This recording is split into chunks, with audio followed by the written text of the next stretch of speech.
Fuck. Oh, God. I forgot to do my thing. Oh, shit. Here we go.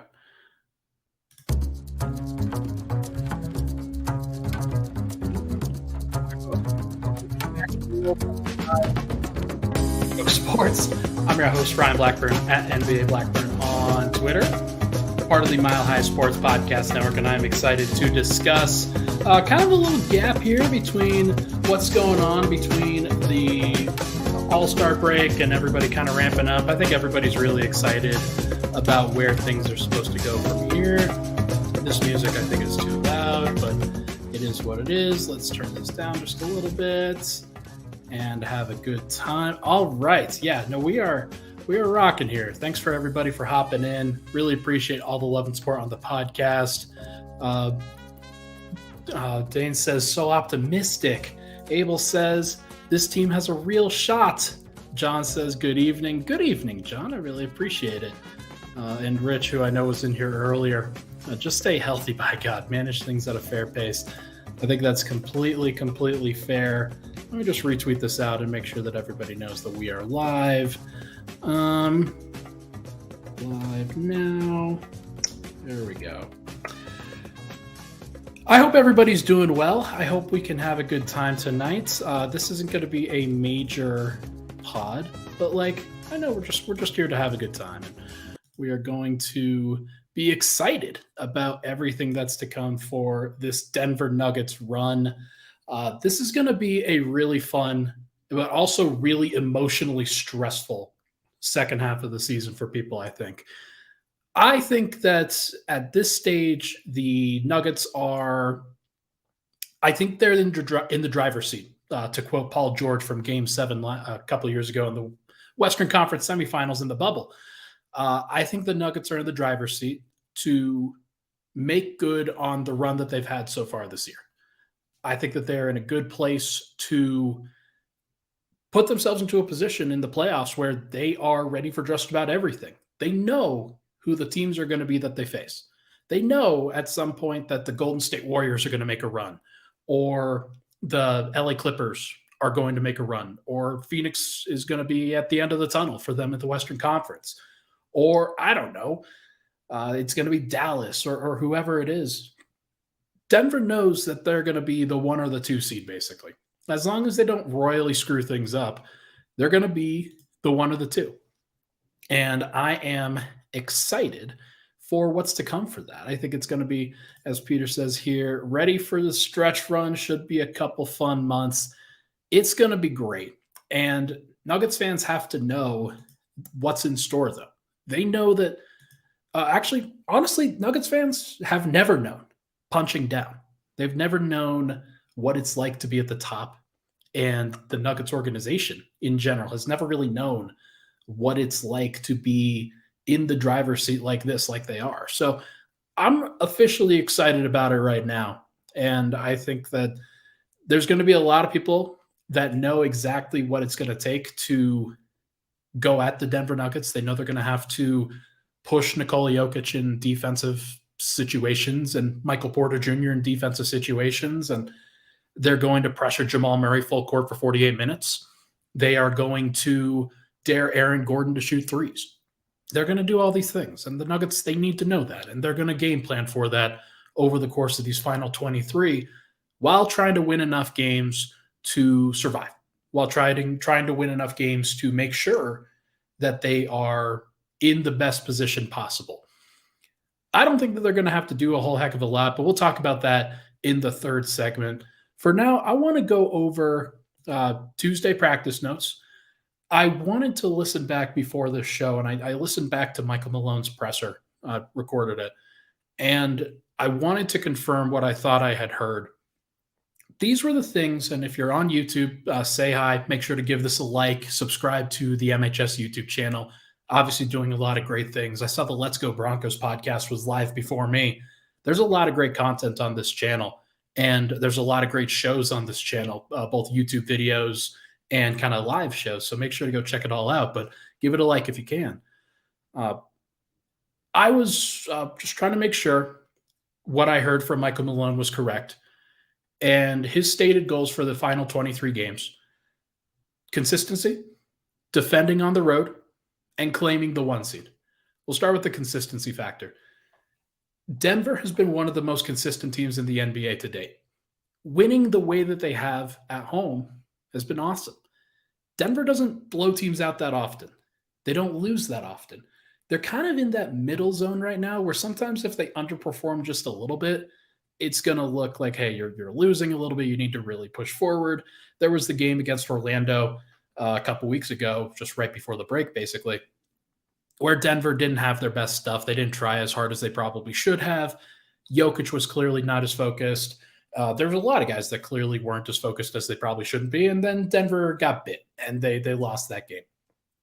For a while in the Charlotte game, it looked like the same thing through like the first quarter and a half. And then they turned it on and they found that consistency a little bit more. They locked in defensively just a little bit more and completely flambéed the Hornets, that was a good win. It was a great road win. Winning by double digits on the road, no matter against who, really is a really, really good thing. But Denver being 27-4 at home so far has been great. What they haven't done, and to Michael Malone's point, defending on the road, I think that's a big deal. I think that it doesn't necessarily seem like Denver has done that enough. Some of the circumstances for their road stuff, it's a little bit wonky where given that 13 of the first 19 games were on the road, given that a lot of the second night of back-to-backs have been on the road so far this year, it feels like they've had an inordinate number of second night of back-to-backs where they're at home and then they travel for kind of a one-off in one city or another. There was one where it was in Minnesota. I know there was one, actually I can't really remember which other ones there were, but I know there have been. And Denver having to do those one-offs, they have a pretty poor record in those cases.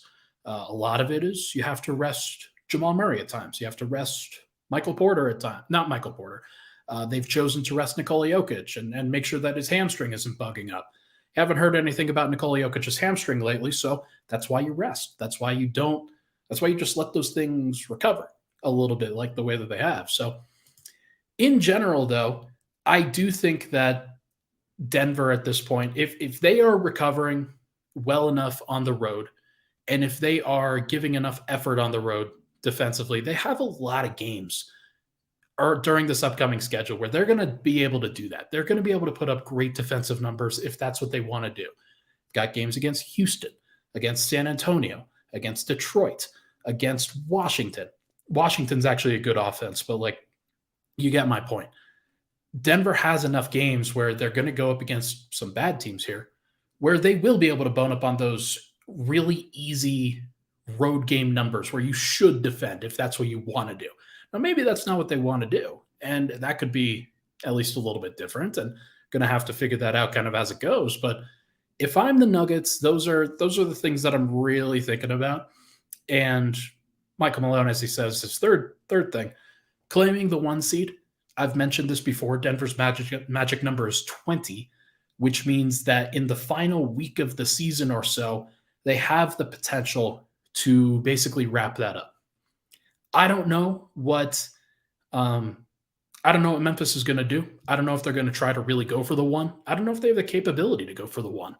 I don't think that Phoenix, who's behind Denver by another couple of games, I think Sacramento's behind them by another, or like they're around that point too. It would take those teams like having a miracle run in order to really push Denver in these final few weeks. Denver, basically, they have to win about 12 to 15 games in order to guarantee that they will be the 1 seed.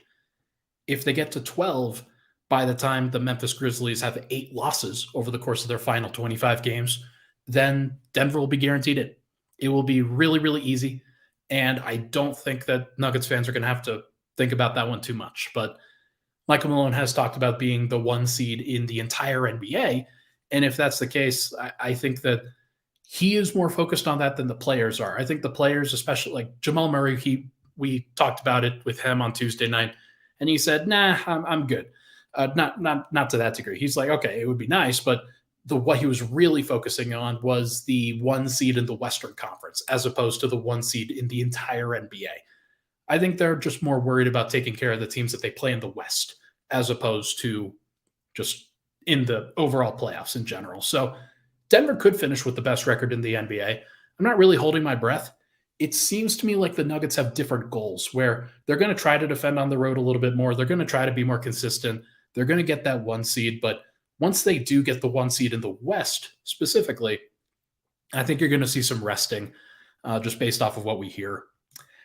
And finally, not necessarily Tuesday's practice worth, but like Tuesday at practice, it was very much a relaxed atmosphere.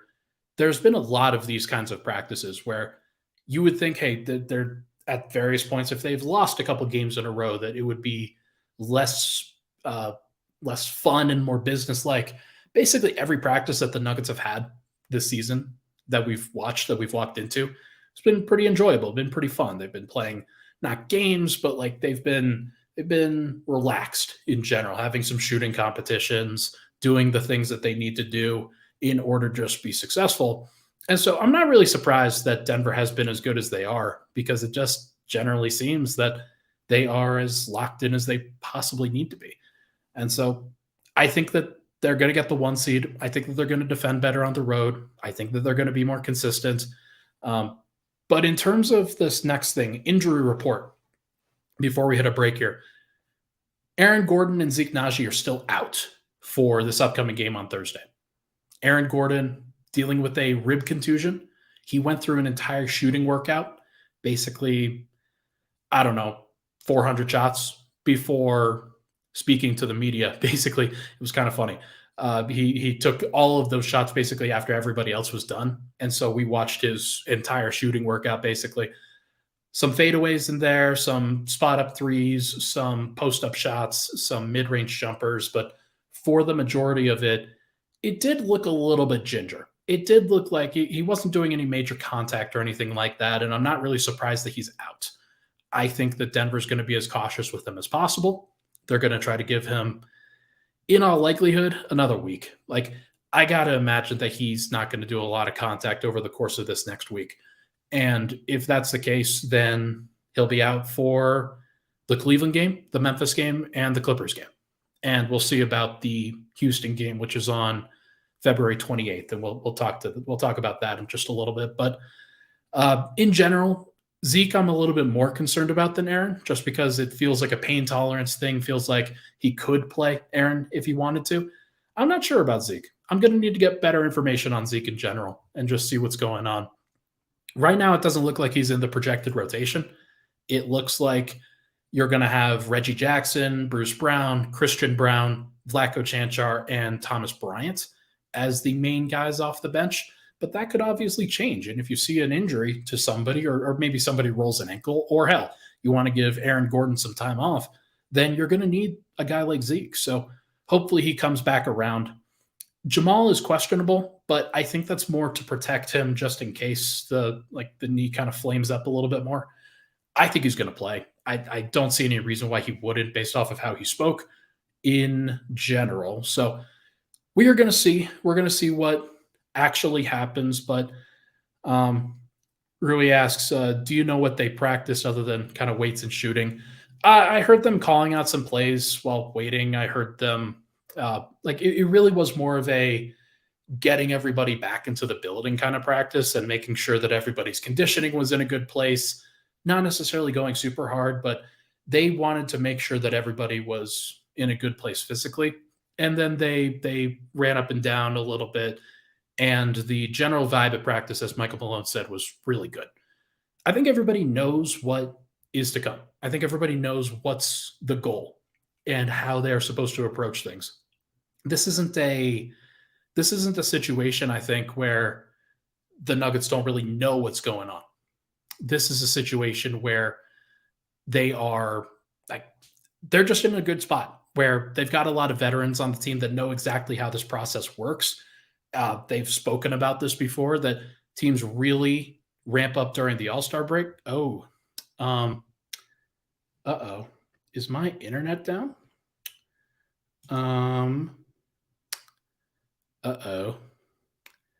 Hello? Hello? Hello? Uh-oh. Well, we're just going to keep speaking.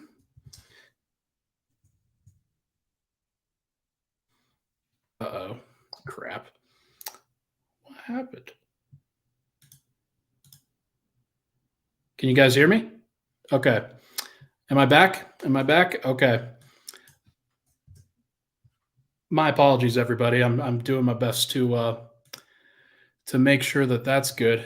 Is everybody in? All right.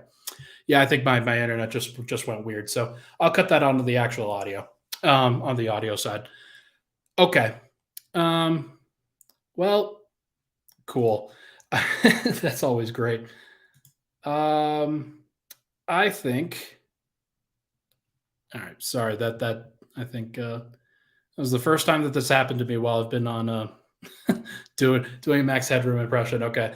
I think that let's get back to it. I think that the Nuggets are in a good place where they are. They have so many veterans on the team now that know exactly how this goes, that know exactly when to really ramp up. And they're at that part of the season where they're ramping up and they are going to start perfecting some things. They're going to start working on some different scenarios. So I don't think that Aaron Gordon being out, I don't think that Zeke Naji being out, maybe Zeke a little bit more. I'm a little bit curious about that. But Aaron Gordon specifically, I would be a little bit less. I'd be a little bit less concerned. Like it's a pain tolerance thing, and I think that he's going to be fine. I think that he is definitely going to be perfectly fine. But either way, apologies for the interruption there, folks. Let's take an actual break now, and when we come back, we are going to go over Aaron Gordon, Michael Porter, and Jamal Murray. I have some thoughts on those guys in the supporting cast of Nikola Jokić. But first, as I do the advertisement for everybody after I've started cutting out. This podcast, as everybody knows, it's brought to you by our good friends over at Superbook Sports. Make 2023 the year you beat Vegas. Superbook gives you the best chance every week to go head-to-head with the best odds makers in Las Vegas. No fancy computer algorithms, no guys across the pond setting lines for American sports. Just the best team of odds makers in the business behind the computer at the Superbook in Las Vegas. Plus, Superbook features some of the best odds boosts and promo bets anywhere. So download the Superbook Sports app or visit superbook.com and start your battle against Vegas right now. Visit superbook.com for terms and conditions. Gambling problem, call 1-800-522-4700. All right, take a glass of water here real quick. And we're back. Sorry about the delay and the internet stuff, folks. Pickaxe and Roll, Ryan Blackburn here. Thank you so much, everybody, for tuning in. I wanted for this next segment, I didn't know really what I was going to talk about, so apologies if you feel like this is like I wanted to credit Jamal Murray, Aaron Gordon, and Michael Porter specifically. I think that KCP gets a lot of credit for his ability to fill the role, for his ability to do what he needs to do. I think that Bruce Brown gets a lot of credit for filling in, doing what he needs to do in order for the Nuggets to be great. I think that Jamal Murray, Aaron Gordon, and Michael Porter specifically have been excellent this year at doing and accomplishing the tasks that they have been asked to do, and doing them at a reasonably high level too. I wanted to look a little bit more at the per game numbers, the advanced metrics for each of these guys, and just sort of evaluate where they are in kind of the pecking order for what a supporting cast for a superstar looks like. Because for some teams, you've got two superstars. For some teams, you've got maybe a star and a co-star, which I think Jamal Murray is relatively close to here. And I think for a lot of teams, you'll have two really good players like a De'Aaron Fox and Domantas Sabonis, but you don't necessarily have Nikola Jokić in that particular vein or anybody like him. So everybody's kind of dealing with something here. But in general, I think sorry, I just laughed at Hurricane's comment here. Let's go over Jamal first. Per game numbers for Jamal, he's played 45 out of 59 games. That is just about 75% of the year. Had the right knee inflammation with the kind of the compensation stuff. He had a couple of games that he missed due to COVID and like just being in health and safety protocols. He had some games that he missed as a second night of a back-to-back or just general rest where he kind of needed those. But in general, I think 45 out of 59 games for Jamal is really good. I think that he is right in line with what I expected for about 60 to 65 games this year. I thought that that would be about where he was, and for the production that he has, I kind of expected for what he was going to do, for what he was going to look like, to be pretty close to these numbers. I said not quite to the point that he was in 2021, but I didn't think that he would. I didn't think that he would be the player that he was back in 2018 or 2019, where he's still learning how to do things. There were still things that he had to figure out, but I think that over the course of this year, you look at the numbers now: 20 points, 4 rebounds, about 6 assists. That's pretty good. 1 steal, 46% from the field, 39 from 3, 83 from the line. That's great. Those are good numbers. And they're not quite to the level of all-star. They're not quite the volume that I think a lot of people would expect from those top-tier players. And I think for a second star, he either has to be like having increased volume to get to the all-star conversation, or he has to be increased efficiency in terms of the actual shots that he attempts, making sure that the maximization of the three-point shot is at the level that it has to be. He still has a lot of figuring out in terms of the volume of the threes versus the volume of the twos. I think it's improved as the season has gone along, but just sort of the general numbers, the true shooting percentage for him, I think, is at 57.5, if I'm not mistaken. I need to go look at it again. But 57.5 is not quite where you would need to be in order to be considered like an elite shooter. And so it's improved over the course of this season. He's definitely better than where he was, and that's not really a surprise. I think that I didn't really expect the three-point percentage to be as good as it was. I thought that he would struggle as a finisher. I thought he would struggle as a three-point shooter. He was struggling a little bit earlier, but in general, nearly 40% from three is great. That I think Nuggets fans have to be pretty happy with where he's at, just from a production standpoint and just from even an efficiency standpoint too. Now, the advanced metrics, I'm going to throw these up here. 60th in Raptor WAR, 61st in box plus minus, 59th in estimated plus minus. These are 3 different metrics that aren't really tied to anything in particular. The Raptor is a cumulative stat where it's the value added throughout the entire year. The box plus minus is kind of an average based off of a per minute basis, as is the estimated plus minus. So for those numbers, I think it's important for Nuggets fans to look at it both ways and say, okay, he's been great. He's been exactly what Nuggets fans were hoping he would be when he comes back, but there's still a level for him to get to, or he was even better than those numbers back in 2021. I didn't pull them up, and I probably should have in preparation for this, but where he is at right now, I think is a good representation of kind of the next stepping stone for him. Through the first 59 games of the year, he's been about the 60th best player in the NBA. Not quite in the top 50. I think that his role in particular pays a lot into that, where he is not an elite role player like an Aaron Gordon. He's not filling that niche role where he's surrounding Nikola Jokić and doing everything, basically kind of complementing what Jokić doesn't do. Jamal's had a lot of minutes this year where he's trying to lift up the bench, or he's trying to figure out how to best lift up the bench. And those minutes in general haven't been as good. I think that he is one of those guys where he's not quite like a James Harden. He's not quite like Donovan Mitchell. Not even like Donovan Mitchell, Devin Booker. What I'm really thinking of is like, hey, a positive playmaker where those guys can really shoulder the entire offensive load for a unit. I think that he's still learning how to do that and has gotten way better at it this year, and especially as the year has gone along. So I think that's one of the reasons why the metrics are a little bit down. It's because the plus minus with him, some of the stuff where he's on the bad bench units and isn't necessarily lifting those up as he probably should, I think that is probably where he can improve the most going forward. And it's where the Nuggets are going to need him to improve the most. They did get Reggie Jackson. They have Bruce Brown. They have Christian Brown. They'll have a lot of guys where you can play, a little bit of an all bench kind of look. And I thank you guys for the compliments. I see those and I really do appreciate it. I appreciate all of the love that's happened for today based off of earlier things that happened.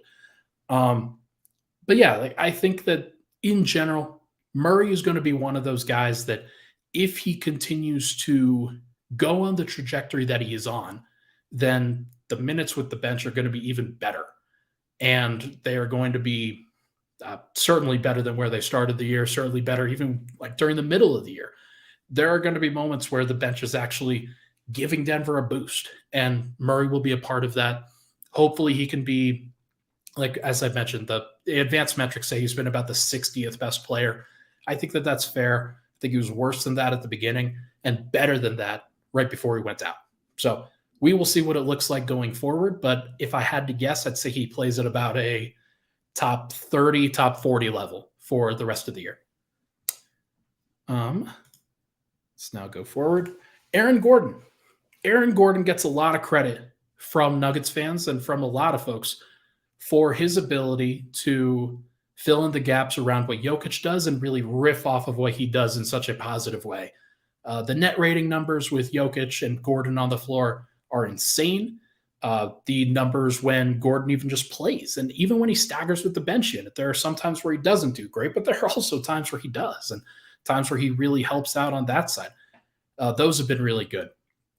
In general, 30.3 minutes per game for Aaron Gordon. I think that is going to be a very interesting thing to monitor over the course of the rest of the regular season and going into the playoffs. 30 minutes a night. He's played 49 out of 59 games. Now he's got this rib contusion. Don't know what it's going to look like, but I think Denver in general has benefited from being such a deep team, from relying on guys like Vlatko Cancar, Zeke Naji, Jeff Green with their second unit, so that they haven't had to play Aaron Gordon too many minutes. The thing is that when Aaron Gordon is on the floor, the Nuggets are fantastic. But the way that Aaron Gordon plays with the intensity, the style, the banging, the offensive rebounding, the absolute physicality that he plays with all the time, he is going to have to be a guy that you reduce the minutes of in general in order for him to be his best self.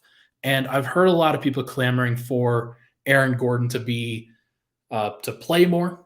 I understand that. I think that in general in the playoffs, he'll play about 35 minutes a night as opposed to 30. But with Gordon, and with these intense guys, these physical players, you want those guys to be at their best and playing super, super hard. And that's Aaron Gordon's best skill, if I'm being honest this year. It's not it's the chemistry and it's the side of it. And Dane really focuses on that here. It is great. It has been good. And for him to be able to maximize that and maximize what he's able to do consistently, he is going to, Aaron Gordon is going to continue to elevate his game, be better in general. And the 3-point percentage that he has provided, 39.3%, I think it was, but 17, 7, and 3 on it's 58% from the field, nearly 40% from three has been fantastic. The 60% from the line, 62.3 in exact numbers. I think that's going to have to be the place where he improves the most. That's one thing where teams are going to hack a Gordon. They are going, anytime he gets near the basket, they're going to hack him. And there are going to be a lot of teams like we saw in the Philly game, like we saw in various other matchups, where teams are going to generally dare him to shoot. And if he shoots well, the Nuggets are going to win those games. If he doesn't shoot well, you don't want that to be the reason why you lose games. Denver can't be a team where they're a make or miss team. They have to be a team where they do enough other good things in general to just make it so that they're always in that position where they can win, even when the numbers and even when the shots aren't going down as often as they are. So Gordon is kind of that guy that I'm looking at and thinking, yeah, he's got to be he's going to have to even raise his game to another level. But in general, the advanced metrics really love what he has done. 31st in Raptor WAR, 30th in box plus minus, 18th in estimated plus minus. Those are crazy numbers. Those are numbers that you look at and think, wow, Aaron Gordon has a reason to believe that he should have been an all-star. He has been amazing. And for the Nuggets, it has just been a wonderful thing to plug him into that elite role player role. Because that's, in general, that's what he is, and it's why he didn't ultimately make the All-Star game. But I think that when I think of Aaron Gordon, I think of somebody who kind of like a Mikal Bridges, kind of like the Andrew Wiggins, the version of him that helped Golden State win a championship last year. Those guys are so important for bringing it every single night. And kind of like a Marcus Smart, for example, with Boston. Gordon's ability to do that on a consistent night in, night out basis in the playoffs, if he can do that and win Denver multiple games that way, gosh, that's going to be so big. It's going to be such a big deal for sure. Hurricane asks, what do you think of a Murray, Brown, MPJ, AG, Thomas Bryant lineup in the playoffs? That's an interesting one. I think when you get into, like, in theory, yeah, it's going to be great, Hurricane. I think that that's one of those lineups that, in theory, makes a lot of sense if you're trying to stagger different guys.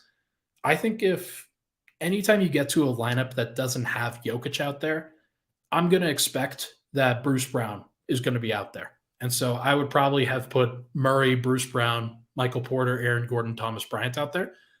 But I like the idea of Christian Brown kind of being that secondary wing in between Murray, MPJ, and AG. Denver could get to a place where they just throw everything at the wall in those non-Jokić minutes and hope that something sticks. They will play around with things. I think you're going to see some interesting rotations in this final 23 games or so. And that could be one of those where somebody like a Christian Brown is playing with Jamal Murray, Michael Porter, and Aaron Gordon at some point. But in theory, Hurricane, I think it definitely works. That'll be one of those things that I could definitely see for sure. All right. Last one is Michael Porter. 42 out of 59 games. He missed those 13, I think it was 13 games for the heel injury. And then he missed a chunk of games for his absence due to his personal absence due to the crash that his brother was involved in. In general, Michael Porter's been pretty healthy. The heel it's not something that I think anybody could have foreseen. It wasn't connected to his back. This was just a very random injury that happens to athletes that sometimes you have to deal with. It's plantar fascia was the word that Michael used. And so that happens. It wasn't a big deal with the back. And to be honest, I saw Adam Mars over at DNVR. He posted something on Twitter the other day where it was an awesome clip compilation of Michael Porter finishing at the rim and getting more athletic doing it. And it looks very different from the beginning of the season to now, as he has continued to trust his back, as he has continued to do the things necessary in order to be the version of the athlete that he wants to be going forward. He's never going to be the high flyer that he was in high school. Like, the dude was flying. The dude was a jumping out of the gym. He compared himself on draft night to a hybrid between Giannis and KD. And the crazy thing is, he wasn't wrong. Like, what we saw from him and the way that he has impacted the game in a lot of different ways, he has been like, he nearly averaged a steal and a block per game in the 2020-21 season. That was crazy. Those are crazy numbers. Aaron Gordon, by example, this year, 0.8 and 0.8. Like, for Michael Porter to do what he did and to play the way that he played, he's smarter now than he was then. If he had played now, if he had the brain that he does now for the defensive end that he did when he played a couple seasons ago, I think he might have averaged like 1.5 steals, 1.5 blocks, and it would have been crazy, and people would have had to really change their impressions of Michael Porter. But he's the guy that I really thought of when I thought of, man, should really credit the rest of the supporting cast. Michael Porter is a very interesting player where These are basically the numbers that I expected from him. I would have said point. I would have wanted one steal and one block a game if I could have had my druthers, but I expected basically this. He's about he's 42 out of 59 games, as I said, 29 minutes, 17 points, 5 rebounds, 1 assist. Hopefully, getting more steals, more blocks in general as he continues to trust his back a little bit more. But it's not the most important thing in the world. He doesn't have to hustle and put himself out of position, but he has to find opportunities to really make an impact on that end of the floor if he can. So, and he has. He really has done a lot of impressive things with what everybody needed from him. So, John Cobman says, yeah, it seems like he's regained at least 6 inches of vertical this season. Such an important detail. Such an important detail that people that are watching the Nuggets right now have noticed.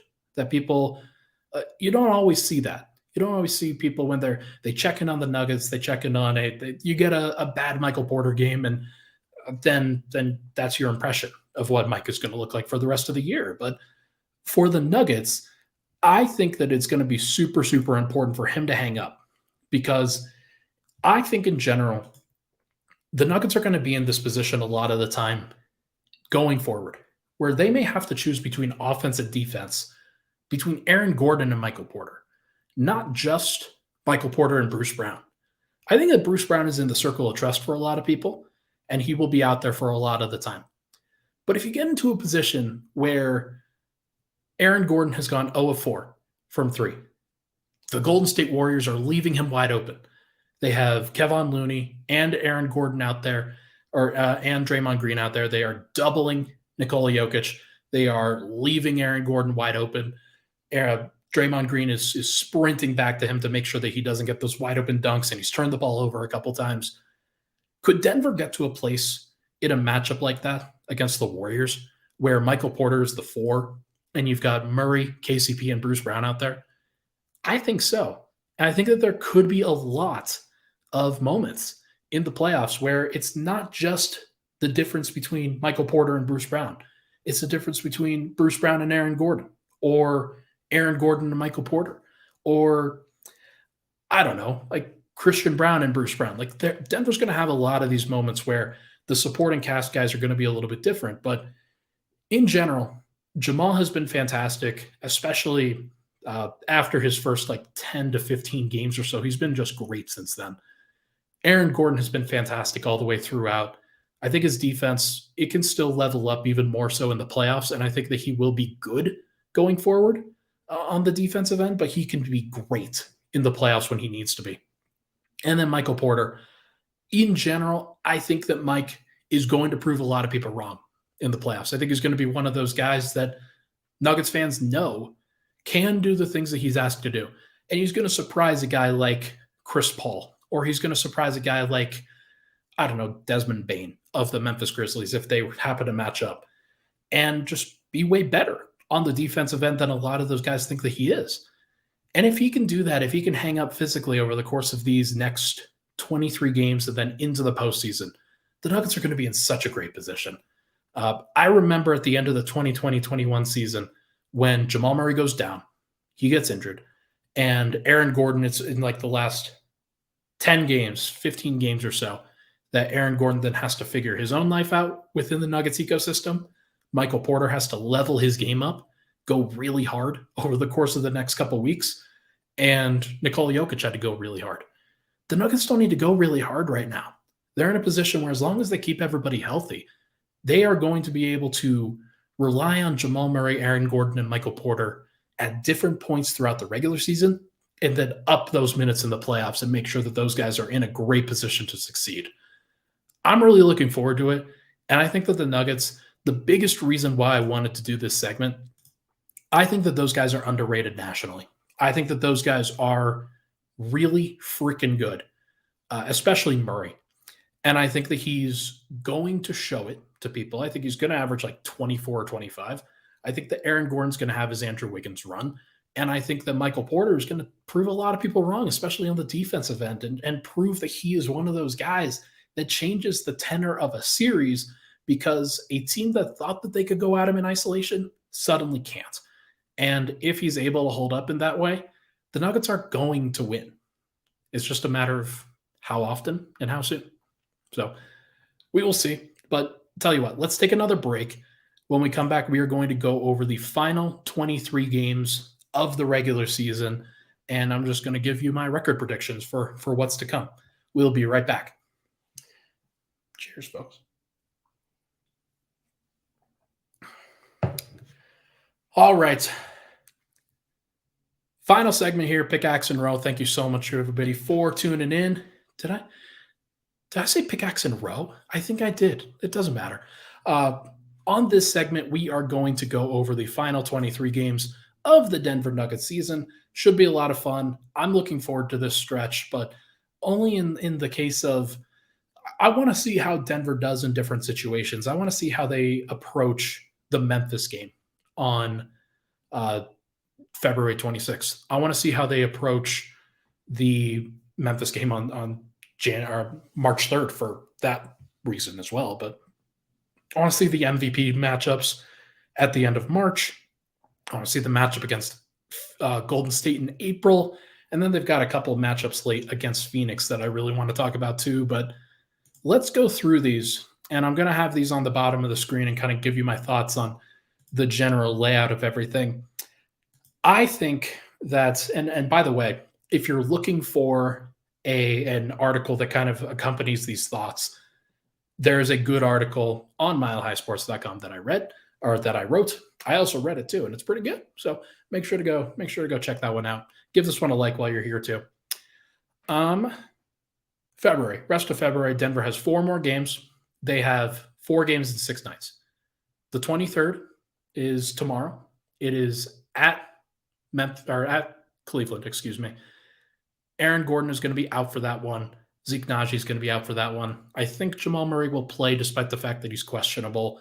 If Jamal does go for 50, like I've seen in the comments a little bit here, let's just pull one of those back up. Poppy Chulo says, I think Jamal might drop 50 at Cleveland.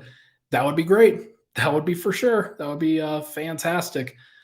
Man, how crazy would it be if Jamal dropped 50?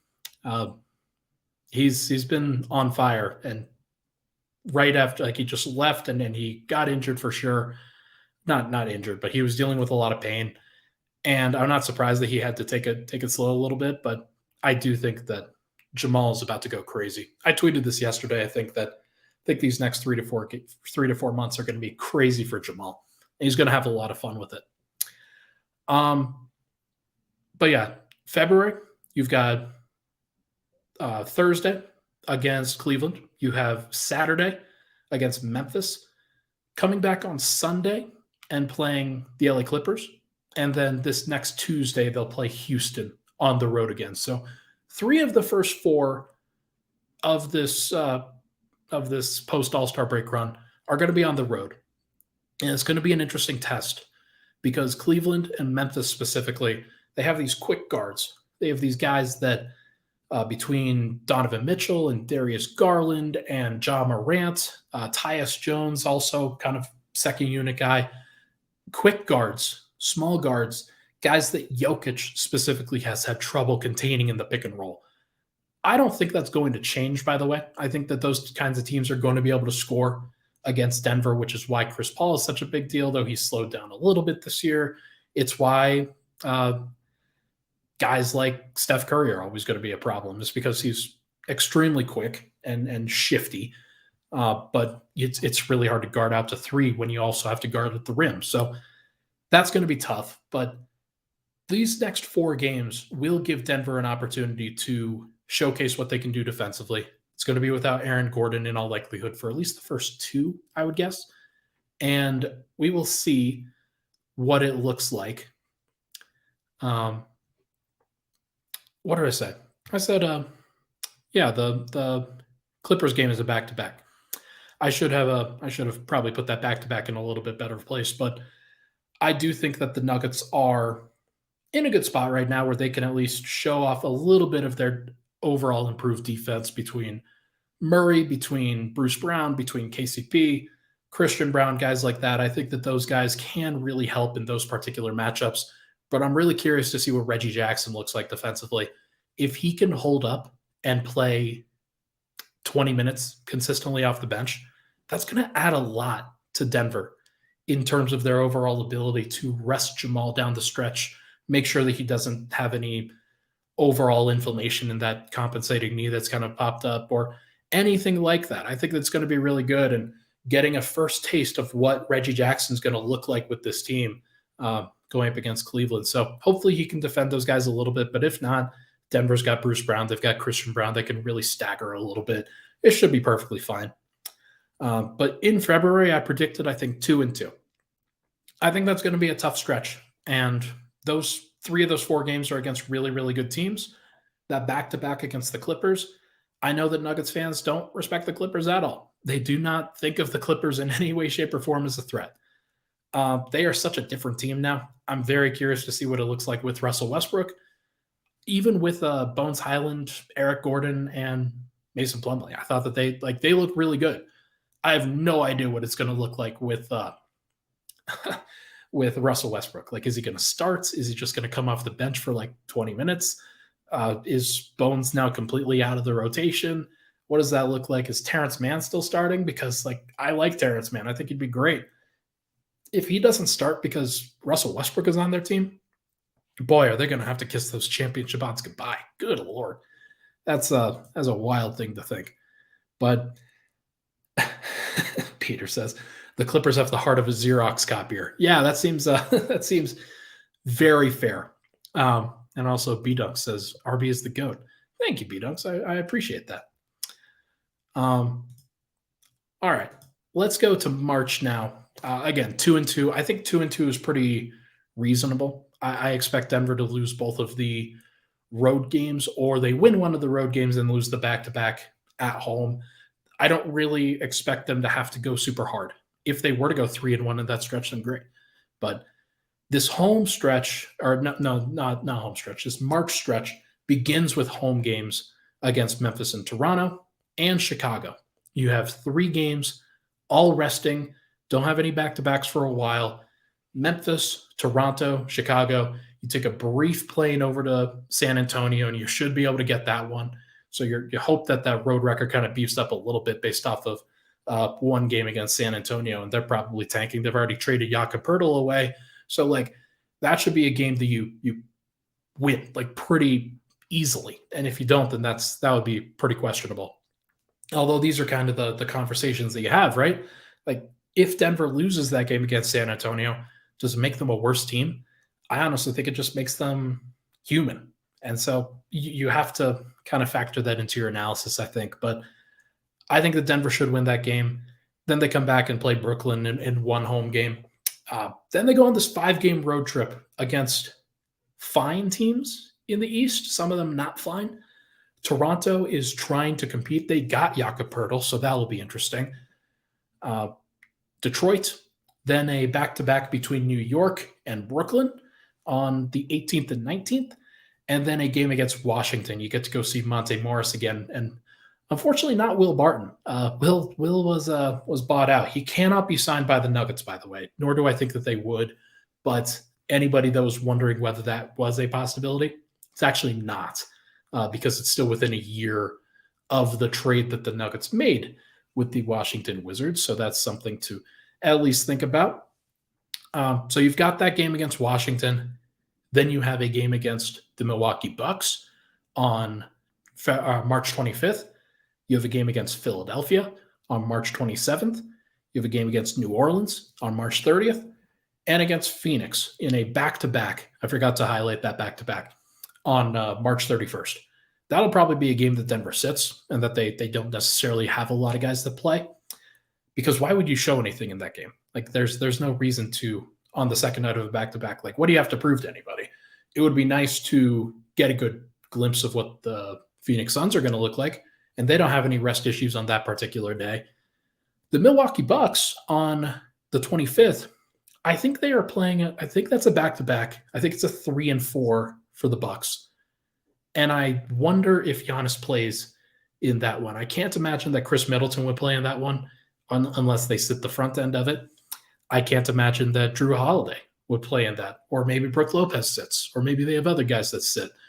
In general, though, that's a game that could sort of dominate the MVP discussions, but I got to imagine that in general,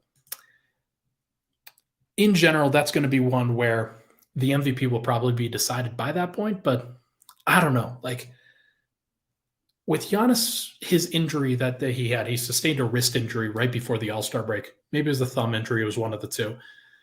He played briefly in the All Star game and then took himself out of the game. But they said that he avoided long term injury. I don't know what that means. They also didn't give a timetable of what they're actually expecting it to look like. So if Giannis is still out by that point, like a month later, then that'll be tough. But I also think that he's probably going to miss enough games here in between now and then that he's probably going to take himself out of the MVP race anyway. So we're just going to have to wait and see. He hasn't really played a ton of games. Like I think he's played fewer than Jokić at this point. I think Embiid has played fewer than Jokić. So, like, look, this is going to be an interesting run of things, but I got to imagine that Jokić is still in the driver's seat on that MVP. When Philly comes to town, they'll be fully rested. There won't be any questions on that front. So that is actually a game that I'm sure everybody has circled. I definitely have circled because I think that Philly has an opportunity to make a run here, and they have an opportunity against other MVP candidates. So that is something for everybody to watch. He will be out for blood that game, and I think that Jokić will be too. So we'll just have to see. I think that Jokić was not happy with the way that the game went in January. So let's now go to. Oh, and by the way, 10-4 is the predicted record that I have in March. It could be lower than that. It could be higher than that, but I think the 10-4 seems right. I think that Denver's going to take this run pretty seriously. They have an opportunity in those first 5 games before the 5-game road trip to really bone up on some good wins. They'll have plenty of rest. They'll have plenty of opportunity to get to their good place. And I think that they will make up a lot of ground in gaining the 1 seed and claiming that 1 seed, clinching it right during the beginning of March. And then we'll see what they do in that road trip. If they go 4-1 or 5-0 during that road trip, then that really seals it. So should be good. And April, Denver plays 5 games, including a back-to-back right at the end of it. They play Golden State on April 2nd. They play Houston and Phoenix and Utah in a 3-game road trip right after that. And then they come back home and play Sacramento on that aforementioned back-to-back right after the Utah game. None of those games I think that Denver's really going to focus on. I think Golden State might be one. Golden State might be one where they really look to claim it, and they really look to just make sure that they are in the best possible position to clinch at that point. I don't know if they're going to have it clinched already. If they do, then they might still play those guys. They might still play everybody. But if they do have it clinched by that point, then that's a great sign. It means that Denver can kind of pick and choose when they want to go hard. And they might try to go hard against Houston and Utah, and they might rest everybody against Golden State, Phoenix, and Sacramento. So if that were the case, then that's a big ol' FU to the rest of the teams in the West. They should have been better during the entire rest of the regular season. But either way, like that's going to be a great time for Denver to really figure some things out. I think I have them projected to go 3-2 during that stretch, but if they go 2-3 or 1-4, I wouldn't be surprised, but that would only be at a place where they don't necessarily have to try at the end. That could be games where Jokić, Murray, and Aaron Gordon sit. Could be games where KCP, Bruce Brown, and Christian Brown all sit. So sometimes you'll have good opportunities for those defenders. Sometimes you'll have opportunities where those guys are sitting. And it'll be interesting to see what it comes down to and whether Denver actually does clinch by that point. Because if they do, then the rotations at that point are going to get all out of whack. So it'll be fine. I'm not really concerned about it in general, but I think I had 3-2 as the final mark. So overall, predicted record during that final run, I have as 15-8. Final 23 games of the season, I have it as a 15-8 record for Denver, which means that the overall record is 56-26. It is not quite to the point of the franchise record. It's not quite to the point where they need to try that hard in order to get to that point. One of the things that the Nuggets needed to do when back in 2013, 10 years ago. One of the things that they had to do, they had to get they won 57 games because they were being pressured behind them. Like there were so many other teams that were also really, really good. And they had to get up to a place where they were above various teams in the standings, because if they didn't, they would have had a road playoff game, even though they had 54, 55 wins. So they went on that run. They were a fantastic juggernaut. They could not be stopped because they were working so hard. This team doesn't have to do that. They're in a place where they're a little bit more comfortable. They're in a place where they don't necessarily have to go full bore all the time. And that is a benefit to them. That is an absolute credit to what they have done so far, and also to the kind of midness of everything in the Western and Eastern Conference, because none of these teams are really pushing super hard this year. Everybody is settling back and settling in, trying to prep themselves for the playoffs as much as possible. Because if you're at a disadvantage when the playoffs come, that's when a lot of these teams are going to turn it up for sure. I think that Boston's going to be an even better team when they're in the playoffs. I think that Milwaukee will be a better team when they're in the playoffs. I think that Phoenix will be a better team, even though they have a lot of things to figure out. Apparently, KD is going to make his debut on March 1st. It's not a lot of time. It's not a lot of time for developing chemistry and figuring everything out, but he is Kevin Durant after all. The bet that the Clippers are making every year is that they'll be better in the playoffs than they are in the regular season.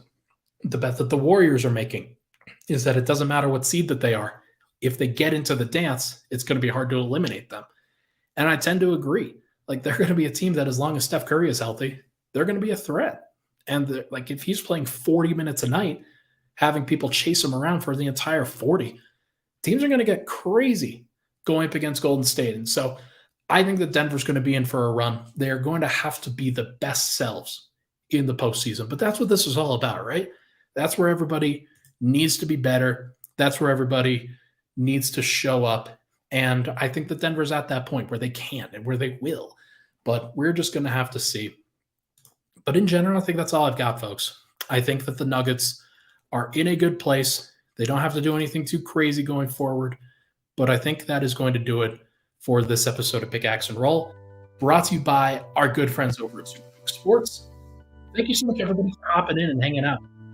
Sorry about the interruption in the middle of it.